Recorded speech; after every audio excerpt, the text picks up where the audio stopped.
திருக்குறள் கதைகள் கதையன் 290. நண்பரை சந்தித்த போது. தன் நண்பர் முத்துசாமி உடல்நலம் சரியில்லாமல் தஞ்சாவூரில் தன் மகன் வீட்டில் படுத்த படுக்கையாக இருக்கிறார் என்று அறிந்து அவரை பார்க்கச் சென்றார் மாதவன். இருவரும் அரசாங்கத்தில் ஒரே இலாக்காவில் பணிபுரிந்தவர்கள். சில சமயம் ஒரே அலுவலகத்திலும் சில சமயம் வேறு ஊர்களிலும் பணிபுரிந்தவர்கள். வேலை பற்றிய அணுகுமுறையில் இருவரும் இரு துருவங்கள். மாதவன் நேர்மைக்கும் கடமை உணர்ச்சிக்கும் பெயர் பெற்றவர். முத்துசாமியிடம் பணம் கொடுக்காமல் எந்த வேலையும் நடக்காது என்பது ஊரறிந்த விஷயம். வறுமையில் உள்ளவர்களுக்கு சாதாரண சான்றிதழ்கள் வழங்கக்கூட அவர்களிடம் ஈவிரக்கம் இல்லாமல் பணம் கலந்து விடுவார் முத்துசாமி. பணி செய்த காலத்திலேயே தன் சொந்த ஊரில் நிலங்கள் வாங்கியவர் முத்துசாமி. இது தவிர தஞ்சாவூரில் ஒரு பெரிய வீட்டையும் தன் மகன் பெயரில் வாங்கியிருந்தார். அவர் மனைவியின் தந்தையார் தன் பேரனுக்கு பரிசாக வாங்கி கொடுக்கப்பட்ட வீடாக அது பதிவு செய்யப்பட்டது. முத்துசாமியின் மாமனாருக்கு விவசாய வருமானம் இருந்ததால் வருமான வரி பிரச்சனை எழவில்லை. அந்த வீட்டில்தான் இப்போது உடல்நிலை சரியில்லாமல் படுத்திருந்தார் முத்துசாமி. முத்துசாமியின் வேர்மேற்ற செயல்பாடு பற்றி மாதவனுக்கு நன்கு தெரியும் என்றாலும் எதனாலோ இருவருக்கும் இடையே ஒரு நட்பு ஏற்பட்டு அது நீடித்து வந்தது. தங்கள் அலுவலக பணி குறித்து மிகவும் குறைந்த அளவே பேசி அலுவலக விஷயங்கள் தங்கள் நட்பை பாதிக்காமல் இருவருமே பார்த்து கொண்டனர். முத்துசாமியின் வீடு நகரத்திற்கு வெளிப்புறத்தில் அமைந்திருந்தது. காம்பவுண்ட் சுவருடன் கூடிய தனி வீடு. மாதவன் அழைப்பு மணியை அடித்ததும் கதவை திறந்த பெண்மணி, யார் வேணும் என்றார். நான் முத்துசாமியோட நண்பன் என்றார் மாதவன்.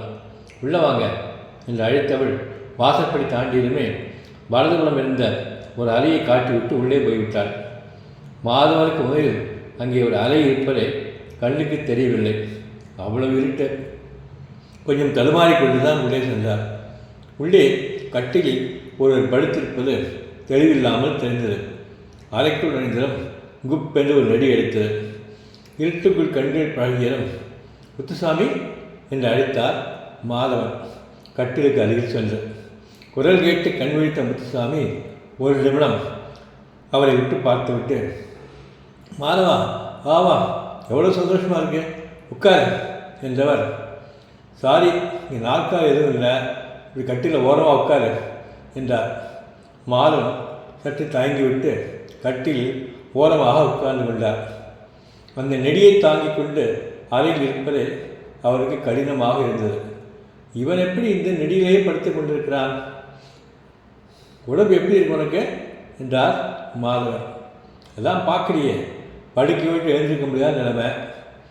யார் பார்த்துக்கிறாங்க உன்ன? ஒரு நர்ஸ் போட்டிருக்காங்க. ராத்திரியில் ஒரு ஆள் இருப்பான்.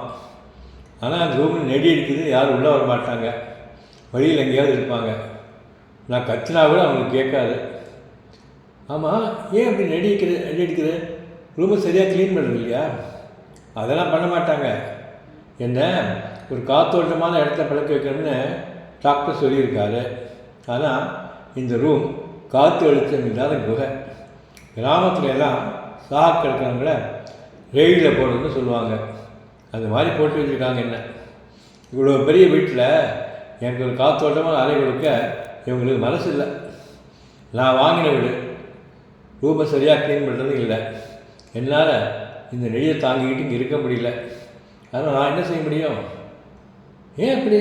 உன் பையன்கிட்ட சொல்கிறது தானே. அவன் என்னை வந்து பார்த்தே பல நாள் ஆச்சு.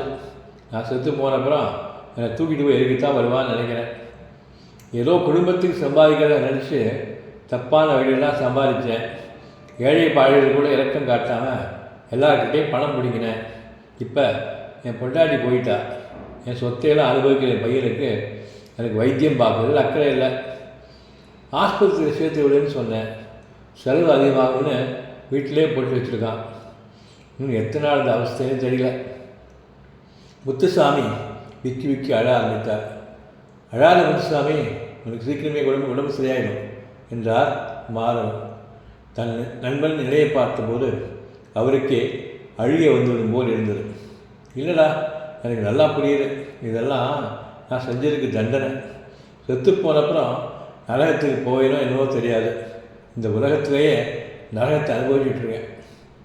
மாதவன் என்ன சொல்வதுன்னு தெரியாமல் மௌனமாக இருந்தார்.